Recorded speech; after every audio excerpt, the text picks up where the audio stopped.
Pemirsa, Istana dijadwalkan akan menggelar rapat koordinasi hari ini untuk membahas sejumlah langkah terkait lockdown atau karantina wilayah Jakarta atau diperluas menjadi Jakarta, Depok, Bekasi, dan Tangerang. Lalu apa saja yang akan dibahas dalam rapat tersebut? Bergabung dari luar studio tenaga ahli utama Kantor Staf Presiden, Ali Mokhtar Ngabalin. Selamat pagi Bang Ali, Assalamualaikum. Selamat pagi, wabarakatuh. Ya. Kabar, Vera? Alhamdulillah baik. Apa kabar juga Bang Ali? Alhamdulillah. Ya Bang Ali, terkait dengan ratas hari ini, apakah agendanya juga akan membahas terkait dengan lockdown ataupun karantina wilayah mengingat angka penularan dari COVID-19 di Indonesia ini semakin tinggi dan sulit untuk terkontrol? Ya, pertama yang harus disampaikan bahwa seberat apapun beban yang dihadapi oleh pemerintah maupun negara, kalau bersama-sama dengan masyarakat itu akan memberikan satu kemudahan dan pasti Tuhan akan menolong kita. Itu pertama. Hari ini memang sudah diagendakan untuk nanti dibicarakan terkait dengan pembahasan atau perbincangan ya terkait dengan draft rancangan peraturan pemerintah terkait dengan karantina kewilayahan. Karena dalam regulasi kita nomor 6 tahun 2018 itu yang dikenal adalah istilah karantina kewilayahan. Kita harapkan dan hari ini mudah-mudahan akan disisir, dilihat dari draft yang ada. Saya juga bicara dengan Pak Menko, Menteri Koordinator yang punya dalam hal ini Pak Mahfud juga saya bicara, kemudian PMK juga saya bicara. Kita berharap hari ini bisa dilihat satu persatu dari pasal dan ayat yang tentu merujuk kepada Undang-Undang Nomor 6 Tahun 2018 itu. Baik, secara garis besar seperti apa draft yang sudah dibuat saat ini, Bang Ali? Ya, umpamanya kalau karantina kewilayahan itu kan sebetulnya diharapkan terkait dengan mengatur pergerakan orang. Jadi keluar masuknya seseorang dalam satu wilayah itu kan diatur. Tetapi semua sarana dan prasarana umum seperti mobil-mobil yang mengantar logistik, mobil-mobil yang mengantar 9 bahan pokok, atau pelabuhan udara, pelabuhan laut, kapal-kapal yang standar dan membawa barang-barang untuk kepentingan dan kebutuhan masyarakat, itu diatur semua dan itu harus mendapatkan tempat sehingga pemerintah negara pastikan atas kebutuhan masyarakat. Itu kira-kira garis besarnya. Jadi tidak boleh ada kepanikan terkait dengan kebutuhan bahan pokok. Masyarakat tidak boleh panik karena peraturan pemerintah ini adalah mengatur untuk satu wilayah itu dipastikan tidak boleh. Satu wilayah yang hijau seperti di beberapa daerah-daerah yang lain, tentu saja harus menjaga wilayahnya jangan sampai terkena virus COVID-19 ini. Artinya lalu lintas kendaraan untuk kebutuhan logistik ini masih diperbolehkan keluar dan masuk wilayah yang nantinya akan melakukan karantina wilayah ini? Iya, itu pasti. Karena disitulah kenapa dalam regulasi kita, dalam Undang-Undang Nomor 6 Tahun 2018 itu, kita tidak menggunakan dan tidak ditemukan istilah lockdown. Yang dikenal itu adalah karantina kewilayahan. Karena semua wilayah, jalur-jalur logistik, jalur-jalur yang terkait dengan kebutuhan keseharian, kebutuhan masyarakat, kebutuhan publik itu tidak boleh terhalang. Bagaimana cara menjaminnya Bang Ali ketika aksesnya memang ditutup dan hanya untuk kebutuhan logistik, tapi bagaimana dengan supermarket ataupun toko-toko yang menjual kebutuhan pokok ini untuk memastikan barang-barang mereka tuh cukup tersedia dan warga juga tentunya masih bisa dong untuk membeli? Oh pasti, karena kemarin waktu saya bicara dengan Bapak Letnan Jenderal Doni Monardo, Kepala Gugus Tugas, tentu ada koordinasi dengan Menteri Perindustrian, Menteri Perdagangan, kemudian Keamanan, Kepolisian Negara, bersama-sama dengan TNI harus dipastikan. Jadi kalau Panglima perangnya itu adalah Bapak Presiden Joko Widodo, maka seluruh pasukan-pasukan lapangannya, ya komandan-komandan, panglima-panglima, divisi-divisinya harus kompak, harus menyatu. Itulah sebabnya kenapa harus diatur regulasi ini. Tidak bisa jalan sendiri-sendiri. Itu sebabnya di daerah-daerah baik di kabupaten maupun kota ataupun di provinsi, karena karantina wilayah itu yang mengajukan adalah provinsi. Kemudian nanti dipertimbangkan, dilihat berdasarkan data, berdasarkan semua validitasnya jelas.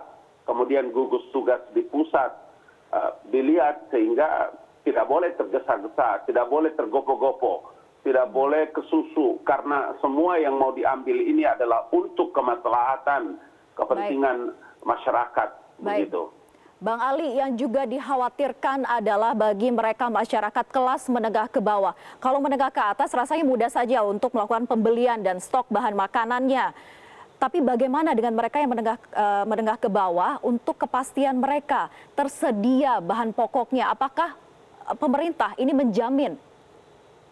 Di pasal 55 Undang-Undang Nomor 6 Tahun 2018, ketika pemerintah pusat menyetujui dilakukan karantina kewilayahan, maka pemerintah pusat juga melibatkan dalam undang-undang itu adalah pemerintah di daerah dan lembaga yang terkait. Jadi tidak ada satu kekhawatiran pun kalau itu diambil, karena pasti pemerintah daerah ikut terlibat dan kelembagaan yang ada di provinsi atau kabupaten kota. Itu sebabnya harus dibahas, harus dibicarakan secara teliti dan secara saksama, komprehensif, supaya kita tidak boleh salah dalam mengambil satu keputusan untuk memberikan pelayanan kepada publik, kepada masyarakat. Jadi skemanya bagaimana Bang Ali pastinya untuk mereka yang kelas menengah ke bawah ini, apakah disediakan langsung oleh pemerintah dan dibagikan ke mereka atau seperti apa? Teknisnya itu ada juga di masing-masing daerah, itu kan dia punya beberapa perda-perda. Kemudian alokasi anggaran yang belum diprioritaskan menurut Bapak Presiden, itu pun juga bisa dialokasikan untuk memberikan pelayanan kepada masyarakat yang tadi Mbak Vera sebut, masyarakat bawah, masyarakat kecil, pasti diatur. Tidak mungkin tidak diatur dalam regulasinya, tidak mungkin tidak diatur dalam peraturan pemerintah yang akan dibahas pada hari ini. Baik, secara detail nanti akan dibahas dalam rapat terbatas begitu ya Bang Ali? Baik. Nah kemudian wilayah mana saja pastinya yang akan melakukan karantina wilayah ini? Apakah Jakarta saja ataukah Bogor, Depok, Bekasi, Tangerang ini juga akan melakukan karantina wilayah? Ya, karena ada dua acara pada hari ini. Dua acara penting itu adalah mendengarkan paparan Ketua Gugus Tugas dan kemudian adalah pembahasan rancangan peraturan pemerintah terkait dengan karantina kewilayahan. Karena itu tentu pasti Bapak Letjen Doni Monardo akan sangat paham, sangat tahu, karena validitas datanya kan terukur ya di gugus tugas yang memiliki data itu, sehingga bisa nanti kita tunggu mana yang menjadi paparan dari beliau. Baik, tapi sejauh ini Jakarta yang dipastikan ya Bang Ali? Itu kita belum tahu. Kalau dilihat dari data-data yang dikemukakan oleh juru bicara pemerintah terkait dengan penanganan COVID-19, Jakarta paling banyak ya. Tapi nanti kita lihat, karena ini menjadi kewenangan Bapak Presiden dan hak prerogatif presiden dan pemerintah pusat. Baik, Bang Ali, yang juga menjadi penting untuk menjaga karantina wilayah ini bisa berjalan optimal sesuai dengan rencana dan harapan kita semua agar penularan COVID-19 ini bisa berkurang secara drastis, yaitu adalah peran dari Polri maupun juga TNI. Di beberapa negara lain sudah melibatkan militer bahkan untuk menjaga agar warga ini tidak keluyuran. Nah, apakah ini juga akan menjadi concern dari pemerintah? Tentu juga diatur karena negara ini kan bukan negara otoriter. Negara ini tidak dipimpin oleh negara ini dipimpin oleh pemimpin yang kita tahu berkali-kali himbauan pemerintah, negara demokratis, sehingga dalam regulasi kita kan semua keputusan-keputusan penting yang terkait dengan pengamanan selalu polisi di depan, kemudian di backup oleh tentara. Dalam rangka apa? Tentu dalam rangka pengawasan kebijakan-kebijakan pemerintah. Itu sebabnya juga diatur dalam RPP yang nanti akan dibahas ini. Baik, Bang Ali, untuk beberapa daerah yang sudah melakukan karantina wilayah, apakah ini juga akan dianulir oleh pemerintah pusat? Oh, kalau yang di daerah ini kan bukan karantina wilayah, tetapi memang beberapa bupati, wali kota yang betul-betul memang ingin menjaga masyarakatnya, sehingga beberapa hal seperti jalan, seperti kadang bandar udaranya juga, kemudian pelabuhan, kemudian jalur-jalur logistiknya betul-betul mereka sangat selektif. Jadi tidak ada satu langkah yang dilakukan di wilayah tanpa sepengetahuan pemerintah pusat. Semua keputusan-keputusan itu menurut regulasi nomor 6 tahun 2018 harus mendapat persetujuan dan diputuskan oleh pemerintah pusat. Baik, artinya tidak ada satupun daerah yang tidak melakukan konsultasi terlebih dahulu dan tidak ada sepengetahuan dari pemerintah pusat begitu ya untuk melakukan pembatasan, apalagi karantina wilayah yang skopnya ini besar dampak sosial maupun ekonominya. Itu pasti, karena itu perintah undang-undang. Baik. Baik, Bang Ali, terakhir himbauan kepada masyarakat jika memang karantina wilayah ini nanti diputuskan dalam rapat terbatas. Ya, yang pertama tentu tidak perlu panik ya, tidak perlu panik. Karena Presiden Joko Widodo sangat konsen, sangat memberikan perhatian serius terkait dengan perang kita melawan COVID-19 ini.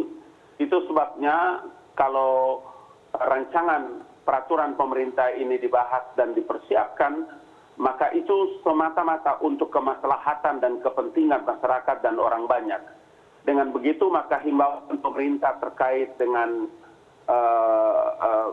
setiap orang bisa menjaga diri dengan baik, kemudian tidak berkerumun, tidak membuat acara keramaian, membiasakan diri untuk bisa mencuci tangan dan seterusnya, kemudian tidak ada orang yang memberikan penumpukan terhadap barang-barang dan lain-lain. Tidak perlu panik, tidak perlu stres, karena ada negara dan pemerintah, ada Presiden Joko Widodo beserta seluruh aparatnya untuk selalu memperhatikan dan memberikan pelayanan kepada masyarakat Indonesia. Tidak perlu panik karena pemerintah pusat menjamin ketersediaan logistik dari masyarakat yang nanti akan menjalankan karantina wilayah. Terima kasih Ali Mohtar Ngabalin, tenaga ahli utama kantor staf Presiden sudah bergabung bersama kami di Metro Pagi Prime Time. Dan pemirsa tetaplah bersama kami, usai jeda kami akan kembali dengan informasi perakiraan cuaca.